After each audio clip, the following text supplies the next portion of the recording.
الحمد لله حمدا كثيرا طيبا كما أمر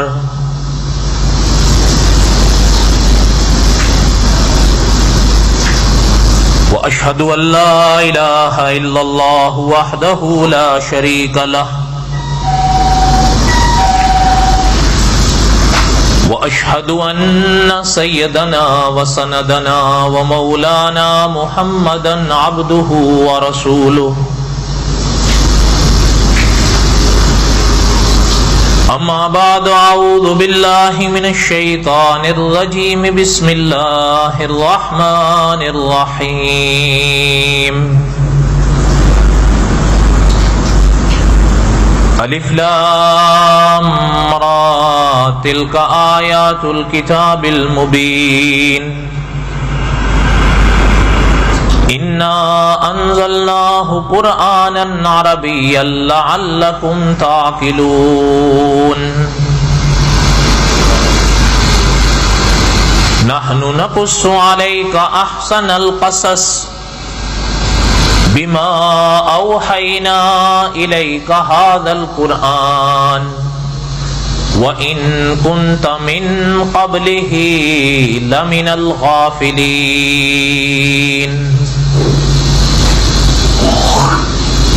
إِذْ قَالَ يُوسُفُ لِأَبِيهِ يَا أَبَتِ إِنِّي رَأَيْتُ أَحَدَ عَشَرَ كَوْكَبًا وَالشَّمْسَ وَالْقَمَرَ رَأَيْتُهُمْ لِي سَاجِدِينَ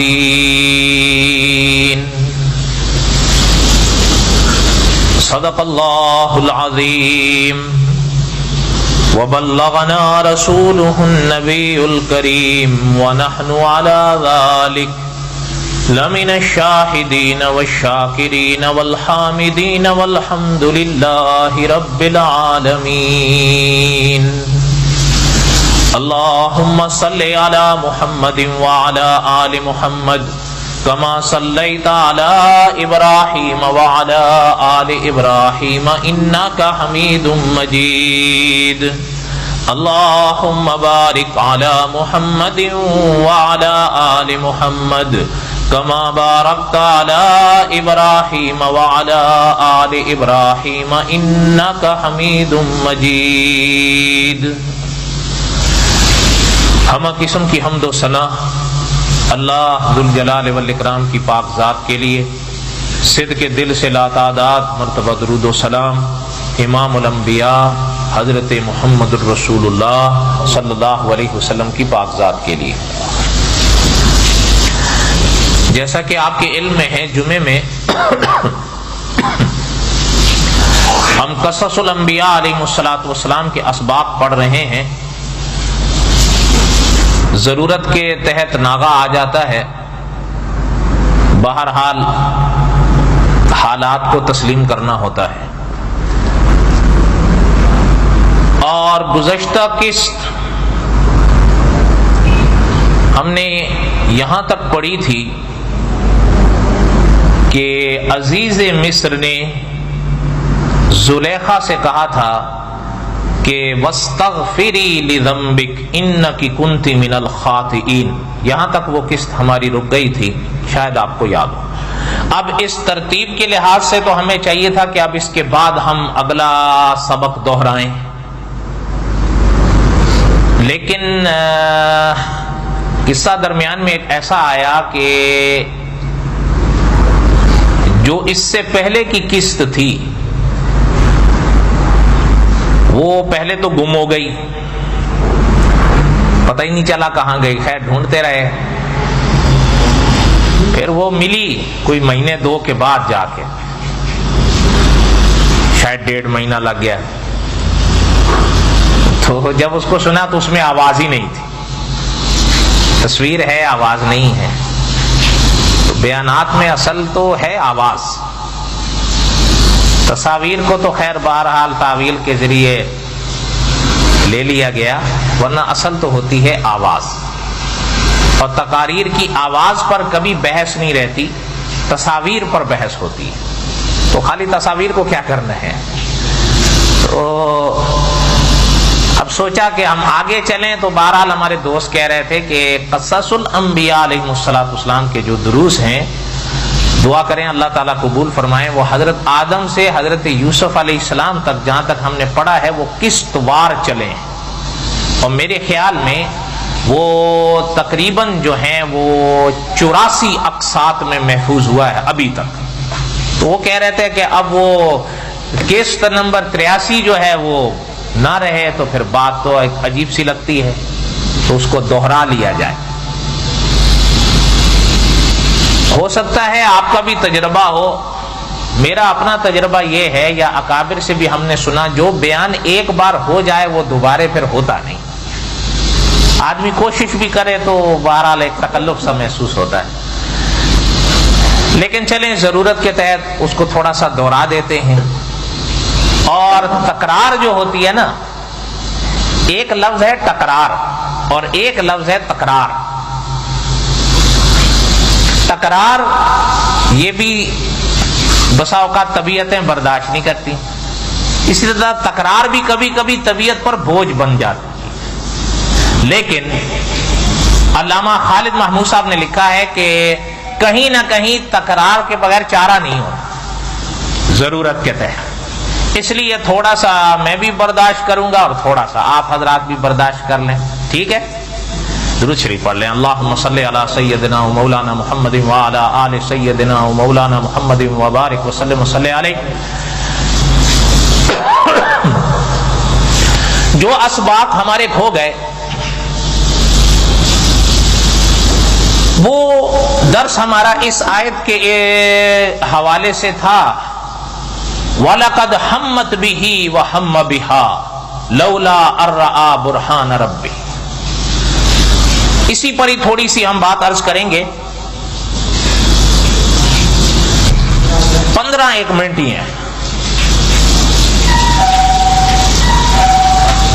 اور شاید آپ کو یاد ہوگا کہ ایک قسط میں یا ایک درس میں میں نے عرض کیا تھا کہ علماء کا فیصلہ یہ ہے کہ کلام پاک کی یہ آیت سب سے مشکل ترین آیت،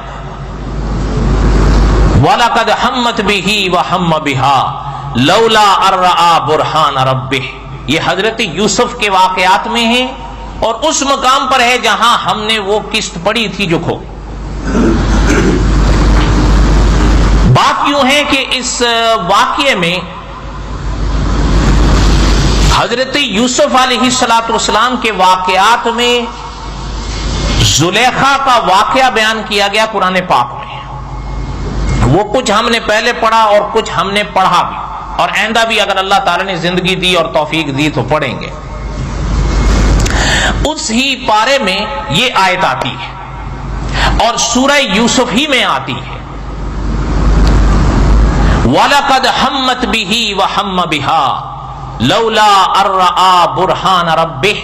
اس آیت کے معنی کو، تفسیر کو سمجھو۔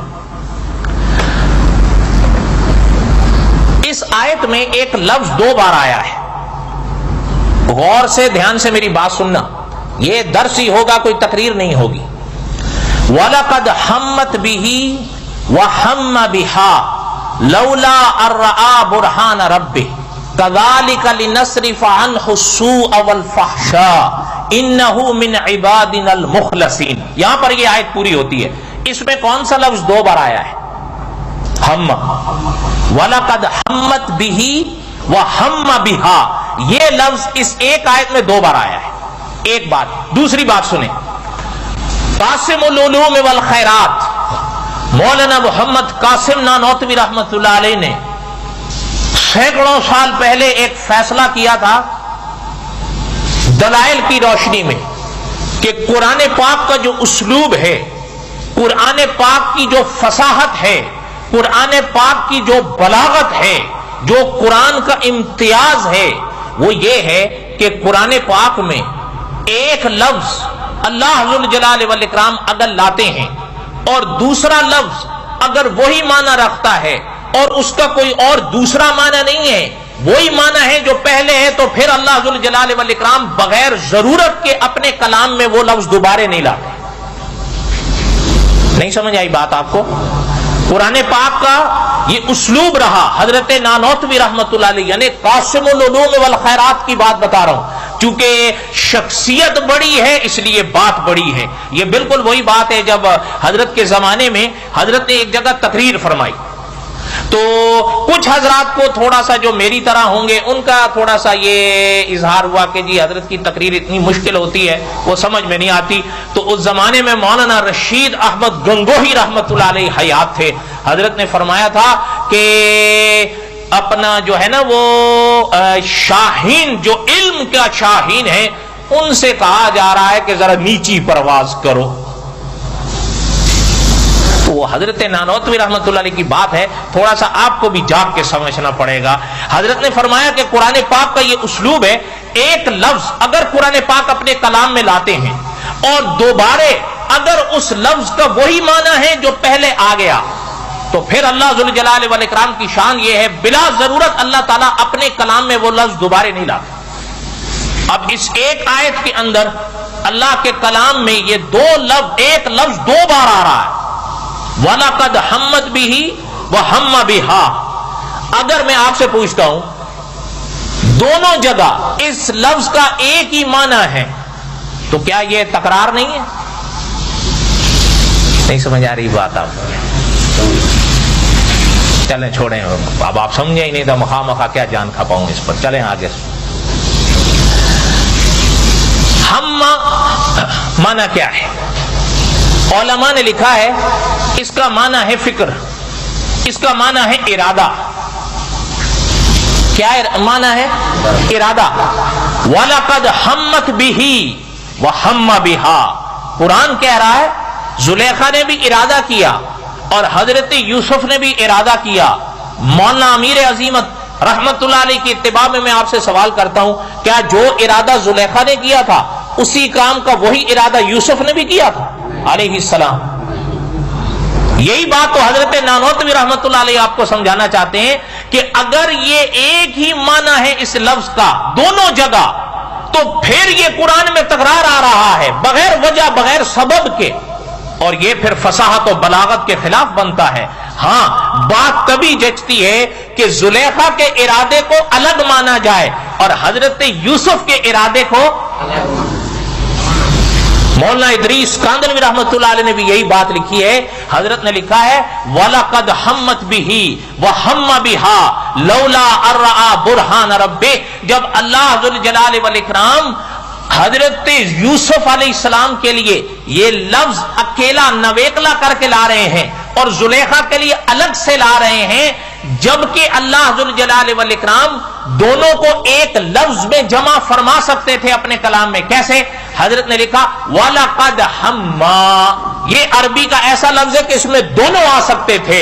اگر یوسف علیہ السلام کا وہی ارادہ تھا نعوذ باللہ جو زلیخا کا تھا تو وَلَقَدْ حَمَّا کہ دونوں نے ارادہ کیا، بات پوری ہو گئی. لیکن اللہ نے جب وَلَقَدْ حَمَّتْ بِهِ زلیخا کے ارادے کو الگ سے بیان فرمایا، وَلَقَدْ حَمَّتْ بِهِ وَحَمَّ بِهَا، اور حضرت یوسف کے ارادے کو الگ بیان فرمایا، تو پتہ چلتا ہے قرآن پاک کی فصاحت و بلاغت کی شان کے اعتبار سے کہ زلیخا کا ارادہ کچھ اور تھا، یوسف علیہ السلام کا ارادہ کچھ اور تھا. اور وہ ارادہ کیا تھا؟ آگے سنیں. زلیخا کا ارادہ یہ تھا میں یوسف کو پالوں، جبکہ زلیخا کو اس مقام پر حضرت یوسف کو پانے کا کوئی حق، وہ شادی شدہ عورت تھی، اس کو کیا حق تھا؟ اور حضرت یوسف کا ارادہ کس چیز کا تھا؟ حضرت یوسف کا ارادہ یہ تھا کہ میں زلیخا کے اس غلط اور ناپاک ارادے سے بچ جاؤں، میں اس گناہ میں نہ پڑوں. اب اس پر کرینہ سوال ہوا، کرینہ کیا ہے؟ تو مدرس حرم نے فرمایا، صاحب قصص الانبیاء نے لکھا ہے کہ کرینہ حضرت یوسف کا بھاگنا ہے، جو اس پر صاف دلیل ہے کہ زلیخا پکڑنا چاہتی ہے اور یوسف علیہ السلام بچنا چاہتے ہیں. تو وَلَقَدْ حَمَّتْ بِهِ وَحَمَّ بِهَا، جس شخص نے یہ لکھا ہے کہ جو ارادہ زلیخا نے کیا تھا وہی ارادہ یوسف علیہ السلام نے بھی کیا تھا، لیکن آگے برہان رب دیکھی تو بچ گئے. نعوذ باللہ نعوذ باللہ. صاحب قصص الانبیاء نے لکھا ہے ہم ان جملوں کے ساتھ اتفاق نہیں کر سکتے. اس کی وجہ یہ ہے کہ اہل سنت و جماعت کا عقیدہ یہ ہے کہ خدا کے نبی معصوم عن الخطا ہوتے ہیں. یہ اہل سنت کا اور اہل اسلام کا انبیاء کے بارے میں عقیدہ ہے کہ خدا کے نبی گناہوں سے پاک ہوتے ہیں. اور مولانا ادریس کاندلوی رحمۃ اللہ علیہ نے لکھا ہے کہ اس پر شرعی دلائل تو قائم ہیں ہی ہیں, اس پر عقلی دلائل بھی قائم ہیں. ان عقلی دلائل میں سے ایک عقلی دلیل یہ ہے کہ اگر خدا کے نبی اللہ نہ کریں گناہوں سے معصوم نہ ہوں اور گنہگار ہوں, تو پھر خدا کے نبی جو خدا سے پیغام پا کے لوگوں کو دیتے ہیں ان پر بھروسہ کیسے کریں گے ہم؟ یہ حضرت کی بات صحیح ہے یا نہیں؟ بولو. یہاں تک بات سمجھ میں آ گئی؟ اگلی بات سنیں, وہ بھی چلتے چلتے یاد آئی. آپ نے نام سنا ہوگا حضرت ابن عربی رحمت اللہ علیہ کا. یہ آقا صلی اللہ علیہ وسلم کی امت کے اولیاء میں سے گزرے ہیں. توجہ میری طرف رہے, دیواریں سب بعد میں دیکھیے گا, یہ تو یہی ہے, بیان ابھی 10 منٹ میں ختم ہو جائے گا. حضرت ابن عربی رحمت اللہ علیہ یہ آپ صلی اللہ علیہ وسلم کی امت میں اولیاء میں سے گزرے ہیں. انہوں نے لکھا ہے اپنی کتاب میں, اور اس حوالے کو مولانا ادریس کاندلوی رحمت اللہ علیہ اپنی تفسیر کی کتاب معارف القرآن میں لائے. حضرت لکھتے ہیں کہ حضرت ابن عربی رحمت اللہ علیہ نے لکھا ہے کہ مجھے ایک دفعہ کشفی حالت میں حضرت یوسف علیہ السلام سے ملاقات ہوئی. ہو سکتا ہے آپ نہ سمجھیں کشفی حالت کس کو کہتے ہیں, یا ہو سکتا ہے آپ سمجھ بھی جائیں, میں سب کی تو نہیں بات کر سکتا. البتہ اشارہ کر دیتا ہوں, استاد العلماء علامہ خالد محمود صاحب کی ایک کتاب ہے آثار الاحسان, اس کی پہلی جلد میں علامہ خالد محمود صاحب نے کشف کے 5 درجے لکھے ہیں. لیکن اب ظاہر بات ہے سب کی تفصیل کا تو یہ موقع نہیں ہے. اس کا خلاصہ ذرا سا ایک حصے کا عرض کر دیتا ہوں کہ حضرت نے لکھا ہے کشف ایک ایسا عالم ہوتا ہے کہ اس جہان کے شخص پر اس دوسرے جہان کا پردہ اٹھتا ہے, لیکن کب اٹھتا ہے؟ تب اٹھتا ہے جب جس کے لیے خدا چاہتا ہے. سمجھ آئی بات؟ اور اس کی مثالیں دینے کے لیے حضرت نے بات کو قریب کرنے کے لیے کئی مثالیں دی ہیں, اور وہ ایک تو بڑی عام فہم ہے, وہ تو آپ بھی سمجھ سکتے ہیں. میں آپ سے پوچھتا ہوں, فرشتے اس جہان کے ہیں یا نہیں؟ خدا کے فرشتے جو مخلوق ہے یہ اس جہان کے رہنے والے ہیں, لیکن اس جہان میں بھی آتے جاتے ہیں یا نہیں؟ بولو. بلکہ یاد رکھیں حدیث شریف کی روشنی میں فرمایا گیا کم از کم ایک کے ساتھ 2 تو موجود ہوتے ہیں. اس لیے حکیم الاسلام قاری طیب صاحب رحمت اللہ علیہ محتمم دارالعلوم دیوبند فرمایا کرتے تھے کہ اگر انسان جہاں 100 ہو تو ملائکہ کم از کم 200 ہوں گے, اور جہاں انسان 200 ہو تو ملائکہ کم از کم 400 ہوں گے. لیکن یہ مخلوق اس جہان کی ہے, لیکن خدا کے اذن سے اس جہان میں آتے جاتے ہیں. اسی طرح خدا کے کئی برگزیدہ شخصیتوں کو وہ نظر بھی آئے ہیں, وہ ملے بھی ہیں. حضرت مریم کی فرشتوں سے ملاقات ہوئی یا نہیں؟ حضرت خبیب کی ہوئی یا نہیں؟ بلکہ یہ تو خدا کی وہ برگزیدہ ہستیاں ہیں کہ جنہوں نے ملائکہ کے ہاتھوں سے پھل پائے ہیں. کہنے کا مقصد یہ ہے کہ کشف ایک خاص عالم ہے جو خدا کے خاص بندوں کو خدا دیتے ہیں. بات سمجھ آئی؟ اب اتنی سی بات عرض کر دی, باقی آپ بہرحال میرے حال میں اتنی باریکیوں میں آپ پڑھیں بھی نہیں اور آپ پڑھیں گے بھی نہیں. صحیح بات ہے یا غلط ہے؟ اچھا خیر, حضرت ابن عربی رحمت اللہ علیہ نے لکھا ہے کہ میری کشفی حالت میں حضرت یوسف علیہ السلام سے ملاقات ہوئی, تو میں نے حضرت یوسف علیہ السلام سے یہ سوال کیا کہ حضرت قرآن پاک میں جہاں یہ آیت آتی ہے آپ کے واقعات میں وَلَقَدْ هَمَّتْ بِهِ وَهَمَّ بِهَا لَوْلَا أَن رَأَىٰ بُرْهَانَ رَبِّهِ, تو ایک ہی لفظ زلیخا کے لیے بھی آیا ہے, ایک ہی لفظ آپ کے لیے بھی آیا ہے, تو لفظ میں اشتراک ہے, تو بات ذرا الجھتی ہے. حضرت یوسف علیہ السلام نے فرمایا کہ بھائی بات یہ ہے کہ لفظ میں ظاہری اشتراک ہے, معنی کے لحاظ سے اشتراک نہیں ہے.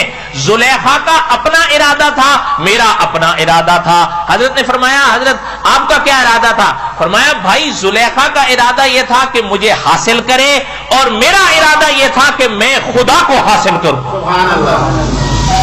اس لیے میں بھاگا وہاں سے. چلتے چلتے ایک بات یاد آئی, وہ بھی سنیں. مولانا انور شاہ کاشمیری رحمت اللہ علیہ کا نام سنا ہے نا؟ سنا ہے نہیں سنا ہے؟ مولانا انور شاہ کاشمیری رحمت اللہ علیہ کا آپ کو جملہ سنا رہا ہوں. ہم نے تو حضرت کو نہیں دیکھا، ظاہر ہے کہ حضرت کو اس دنیا سے گئے تقریباً 90 سال ہو گئے ہیں، لیکن مولانا منظور احمد چنوٹی رحمت اللہ علیہ جن کے شاگرد تھے، بلکہ ایسے شاگرد تھے کہ اپنے استاد کے عاشق تھے. مولانا بدر عالم میرٹھی کی بات کر رہا ہوں میں رحمت اللہ علیہ، جنہوں نے ترجمان سنہ لکھی تھی. یہ مولانا بدر عالم میرٹھی یہ مولانا منظور احمد چنوٹی رحمت اللہ علیہ کے استاد تھے اور خود مولانا انور شاہ کاشمیری کے شاگرد تھے. اسی لیے حضرت چنوٹی صاحب رحمت اللہ علیہ کے واسطے سے ہمیں مولانا انور شاہ کاشمیری رحمت اللہ علیہ کی ایسی ایسی باتیں پہنچی جو عام کتابوں میں لکھی ہوئی نہیں، لیکن روایت کے طریقے جہاں سفینوں سے چلے ہیں تو وہاں سینوں سے بھی چلے ہیں، اس کا انکار نہیں کیا جا سکتا. یہ الگ بات ہے کہ اب آپ اور ہم اس دور میں داخل ہوئے ہیں کہ سفینوں کی طرف ہماری نظر جاتے ہیں، سینوں کی طرف سے ہم انکار کر دیتے ہیں. یہ بھی ایک المیہ ہے. بہرحال جو بات سنا رہا تھا، مولانا انور شاہ کاشمیری رحمت اللہ علیہ فرمایا، حضرت کا یہ جملہ سنے، حضرت نے فرمایا میں نے جب اللہ کی عنایت سے ایک دفعہ ایک کتاب پڑھی، پھر میں نے دوبارہ اس کتاب کو نہیں پڑھا. خدا کی عنایت سے وہ کتاب میرے ذہن میں محفوظ رہتی تھی. البتہ اگلی بات سنیں، حضرت نے فرمایا البتہ 2 کتابیں ایسی تھیں جن کو پھر میں نے دوبارہ پڑھا. پوری کتاب دونوں صرف 2 کتابیں ایسی تھیں جن کو از اول تا آخر میں نے دوبارہ پڑھا، اور یہ دوبارہ پڑھنے کا کارن مرزا غلام احمد قادیانی تھا. آپ کہیں گے یہاں پر اس بات کا کیا مطلب؟ مطلب یہ ہوا وہ جو 2 کتابیں حضرت نے دوبارہ پڑھی تھیں ان میں سے ایک کا نام تھا مسند احمد ابن حنبل، اور یہ علماء جانتے ہیں، طلباء جانتے ہیں کہ یہ حضور علیہ الصلوۃ والسلام کی احادیث کا کتنا بڑا ذخیرہ ہے. اب مرزا غلام احمد قادیانی اس کے حوالے دیتا تھا. اب جب تک پوری کتاب آپ کے سامنے ہو کبھی کبھی آپ صحیح فیصلہ نہیں کر پاتے. مرزا قادیانی پہ کیسے اعتبار کریں گے بولو؟ اچھا، دوسری کتاب فتوحات مکیہ، حضرت نے فرمایا یہ دوسری کتاب تھی جو میں نے مسند احمد ابن حنبل کے بعد پڑھی. اور سچ سے آپ تو شاید ان راہوں کے نہیں ہیں، معاف کیجئے گا، لیکن یہ آج کے زمانے میں مسند احمد ابن حنبل آج کے زمانے میں مبوب ہے، لیکن حضرت کے زمانے میں یہ مبوب نہیں تھی. اب آپ خود سوچیں کہ ایک انسان کو کتنی محنت کرنی پڑی ہوگی. دوسری کتاب حضرت نے فرمایا میں نے فتوحات مکیہ کو پڑھا، اس لیے کہ وہ حوالے دیتا تھا فتوحات مکیہ کے، اور یہ فتوحات مکیہ یہ حضرت ابن عربی رحمت اللہ علیہ کی کتاب تھی. یہیں سے یہ بات یاد آئی مجھے. خیر میرے کہنے کا مقصد یہ تھا کہ یہ ہمارے اکابر کی محنتیں ہیں، اور دعا کریں اللہ تعالیٰ ان کی قبر پر کروڑوں رحمتیں نازل کرے. واقعہ قابل رشک لوگ تھے، واقعہ قابل یادگار لوگ تھے. اور اس لیے مولانا امین اقاڑوی رحمت اللہ علیہ کا جب انتقال ہوا تھا تو آپ کے اور ہمارے ملک کے ایک عالم نے بیاد امین میں لکھا تھا کہ حقیقت یہ ہے اللہ جی تو قادر ہیں، اس میں کوئی شک نہیں، لیکن تجربہ یہ ہے جب ایک اپنی جگہ سے کوئی جاتا ہے وہ ایسا خلا چھوڑ جاتا ہے پھر وہ پر نہیں ہوتا. اب مولانا انور شاہ کاشمیری رحمت اللہ علیہ والی باتیں تھوڑی. تو بہرحال جو بات عرض کر رہا تھا، حضرت یوسف نے حضرت ابن عربی رحمت اللہ علیہ سے فرمایا کہ بھائی زلیخا کا اپنا ارادہ تھا، میرا اپنا ارادہ تھا. اگلی بات سنیں، اس لیے بس یہ خلاصہ عرض کر دیا. وہ ساری باتیں تو اب دوبارہ میں نہیں دہرا سکتا جو اس درس میں دہرا دی میں. ٹھیک ہے، ہو گیا، دعا کریں اللہ تعالیٰ قبول فرمائے. اتنا خلاصہ میں نے عرض کر دیا واپس. ٹھیک ہے، بات سمجھ میں آ گئی ہے آپ کو یا نہیں آئی ہے؟ اور بولو تو صحیح. ابھی تو روزوں میں 2.5 مہینے ہیں، ابھی سے کائے کو ڈھیلے ہونے کی؟ ابھی تو 2.5 مہینے ہیں. 2.5 مہینے ہیں یا نہیں؟ بولو. بڑے ڈھیلے بولتے ہو یار، اللہ تعالیٰ رحم فرمائے. 2.5 مہینے انشاءاللہ مئی کی 15 یا 16 کو روزہ ہوگا، پھر آپ ہوں گے، ہم ہوں گے انشاءاللہ، اگر اللہ کو منظور ہوا. اور اگر چلے گئے تو پھر تو بیغام ہو گیا، چھوٹ گیا. خیر فرمایا وَلَقَدْ هَمَّتْ بِهِ وَهَمَّ بِهَا لَوْلَا أَن رَّأَىٰ بُرْهَانَ رَبِّهِ كَذَٰلِكَ لِنَصْرِفَ عَنْهُ السُّوءَ وَالْفَحْشَاءَ انہ من عبادنا المخلصین. اللہ ذو الجلال والاکرام کے اس پاک کلام کی آیت کو سمجھو اور پھر قرآن کے اسلوب کا مزہ لو. ذرا دیکھیں کہ اللہ نے فرمایا وَلَقَدْ هَمَّتْ بِهِ وَهَمَّ بِهَا لَوْلَا أَن رَأَىٰ بُرْهَانَ رَبِّهِ کہ زلیخا نے ارادہ کیا, میرے یوسف نے ارادہ کیا. علماء اہل سنت نے فیصلہ کیا ہے زلیخا نے ارادہ کیا تھا حضرت یوسف کو پانے کا, حضرت یوسف نے ارادہ کیا تھا زلیخا سے بھاگنے کا. اور اللہ نے قرآن میں فرمایا کہ لولا ارآ برہان ربہ, جو میرے یوسف نے برہان دیکھی, جب برہان دیکھی تو کذالک لنصرف عنہ السوء والفحشاء. علماء جانتے ہیں برہان کے بارے میں بڑی بڑی ابحاث ہیں کہ برہان کیا تھی جو یوسف علیہ السلام نے دیکھی. بعض علماء یوں فرماتے ہیں کہ ایک کلام پاک کی آیت اس محل میں ایک جگہ پر روشن ہوئی اور حضرت یوسف کی نگاہ اس پر پڑی اور اس میں پیغام خداوندی یہ تھا کہ میرے یوسف زنا ایک برا کام ہے, اس سے بچو, یہ بری راہ ہے. ایک تو بعض علماء نے فرمایا کہ یہ برہان رب تھی, لیکن دوسرے علماء نے فرمایا کہ برہان رب یہ تھی کہ ایک بت تھا جس کی پوجا زلیخا کیا کرتی تھی, واللہ اعلم بحقیقت الحال. اور یوسف علیہ السلام کے سامنے جب اس نے دعوت گناہ رکھی تو اس کے بعد اپنے بت کے اوپر چادر ڈال دی. تو یوسف علیہ السلام نے اس مرحلے پر زلیخا سے پوچھا کہ زلیخا یہ کیا کر رہی ہیں؟ تو زلیخا نے کہا کہ یہ وہ میرا معبود ہے نعوذ باللہ جس کی میں پوجا کرتی ہوں, میں نہیں چاہتی میرا یہ گناہ یہ دیکھے. تو علماء نے لکھا ہے کہ حضرت یوسف علیہ السلام نے زلیخا کی یہ بات سن کر ارشاد فرمایا کہ تو اس کی آنکھوں پر چادریں ڈال دے گی, میرا خدا, میرا معبود, میرا اللہ تو وہ ذات ہے جس کی پاک نظر کو کوئی پردہ روک نہیں سکتا ہے. بعض اکابر نے فرمایا یہ وہ برہان رب تھی جو حضرت یوسف نے دیکھی. اور بعض اکابر نے دوسرا معنی کیا, فرمایا وَلَقَدْ هَمَّتْ بِهِ وَهَمَّ بِهَا لَوْلَا أَن رَأَىٰ بُرْهَانَ رَبِّهِ. بعض اکابر نے فرمایا کہ اس چھت پر جس محل جس کے اندر یہ واقعہ ہوا, فرمایا حضرت یوسف کی نگاہ چھت پر پڑی اس محل کی اور وہاں ایک سوراخ نظر آیا اور اس سوراخ میں حضرت یعقوب کا چہرہ نظر آیا اور حضرت یعقوب نے مخاطب ہو کر فرمایا کہ میرے یوسف آپ میرے بیٹے ہو, ذرا بچ کے رہیے. اور بعض اکابر نے فرمایا کہ نہیں, وہاں یعقوب نہیں بلکہ اللہ کو, حضرت یوسف کو اللہ کا نور نظر آیا, حضرت یوسف کو اللہ کی دلیل نظر آئی, حضرت یوسف کو اللہ کی برہان نظر آئی کہ اللہ نے فرمایا میرے یوسف آپ میرے نبی ہو, ذرا بچ کے رہی ہو. کیونکہ خدا نہ کرے اگر حضرت یوسف سے یہ برا کام ہوتا خدا کے سارے نبی بدنام ہو جاتے. صحیح بات ہے یا غلط بات ہے, میں آپ سے پوچھ رہا ہوں.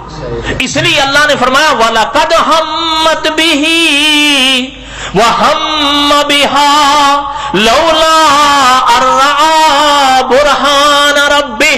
ہم نے اس طرح اپنے یوسف کی حفاظت کی. اور آگے اللہ نے فرمایا كَذَلِكَ لِنَصْرِفَ عَنْهُ السُّوءَ وَالْفَحْشَاءَ. ذرا قرآن کے اسلوب کو سمجھو اور خدا کے کلام کا مزہ لو. علماء نے لکھا ہے سو کہتے ہیں چھوٹے گناہ کو, فحشا کہتے ہیں بڑے گناہ کو. اللہ کے الفاظ پر غور فرمائیں, كَذَلِكَ لِنَصْرِفَ عَنْهُ السُّوءَ وَالْفَحْشَاءَ. ہم نے اس طرح بڑے گناہ کو چھوٹے گناہ کو اپنے یوسف سے دور رکھا.